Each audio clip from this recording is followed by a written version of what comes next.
Let's get one thing straight. I appreciate that TNA scored their highest rating ever for Impact last week. I appreciate that they put a message on the website thanking the fans for that. I appreciate that they thanked the fans again in that graphic that they showed during Impact this week.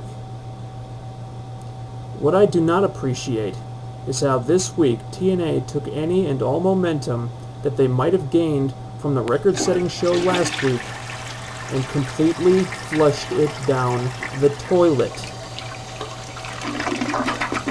This is how you try to capitalize on your record-setting viewership? You think that by giving Raka Khan a babyface push that's going to grow your audience. You think that by having Don West turn heel on Mike Tenay that's going to grow your audience. You think that by having a practically unannounced 9-minute ladder match that you present as less important than filler material that's going to grow your audience. You don't give it the time, you don't hype it up at all, you just shit all over it basically. Okay, the ladder match. Perfect example, okay? This is an excerpt from the email that I sent to TNA. Okay. TNA can win back my support and my money if the following changes are made to the product. 1, 2, 3, Number 5. Stop booking so many gimmick matches. A gimmick match should be used rarely. Only when the feud and storyline call for it. Only when it makes sense. When you have a gimmick match on your show, for no other reason than you feel like having a gimmick match, all you are doing is diluting the importance of the gimmick. If you have 11 ladder matches in 12 months, most of which occur on free TV with little or no build-up, all you are doing is conditioning your fans to think that the ladder match is not special and is not important enough to be saved for pay-per-view.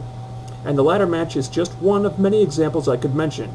Gimmick matches should only be used sporadically, should always be made to look important, and only be booked when they make sense within the context of the storyline and the characters.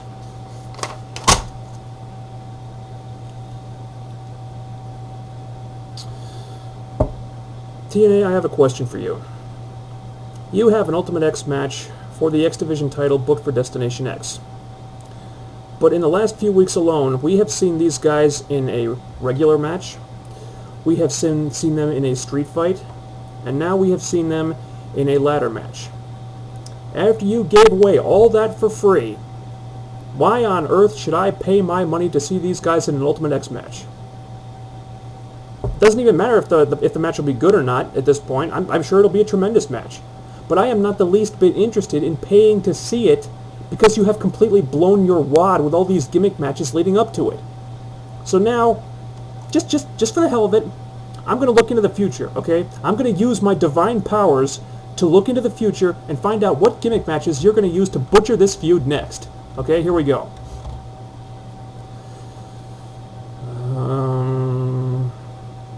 Okay, I see it. It's starting to come into focus. Okay, here it comes. Okay, after the Ultimate X, these guys, they're gonna have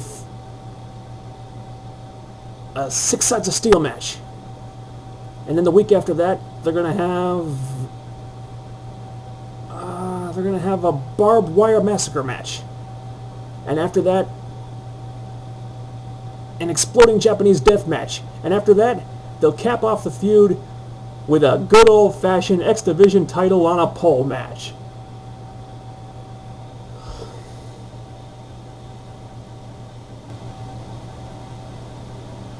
Why does Kip James still have a job? Why is Raka Khan still on my TV?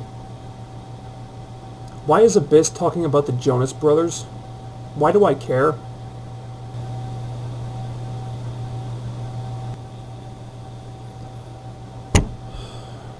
Okay, I am so frustrated right now, I'm just going to run through the rest of the show. They went almost an hour without having a single wrestling match. Just putting that out there for people who didn't realize. For the second week in a row, the presentation of the Off the Wagon Challenge was completely half-assed, and this time it was even worse because this time they did not even stay on Lance Hoyt long enough for it to even register. It was like, hey, Lance Hoyt just lost his job. Let's go to the back with JB where he's standing by with Sting. This whole off-the-wagon challenge thing is coming off like nothing more than a way to just completely piss all over all these wrestlers on their way out the door. And if it's their last match in the company, why in the blue hell can we still not get a clean finish? Taylor Wilde and Madison Rayne versus the Beautiful People. If they were going to have Rayne turn on Taylor here, then the Kip James interference was totally unnecessary. It does not hurt Taylor Wilde to lose one match clean because her partner turned heel on her, alright? All the overbooking with that idiot Kip James did nothing but hurt this match. Of course, him just being there at all does that. Awesome Kong and Raisha Saeed versus some jobber Bolt and Raka Khan. First of all, when the hell did Raka Khan turn babyface? Seriously, when did that happen?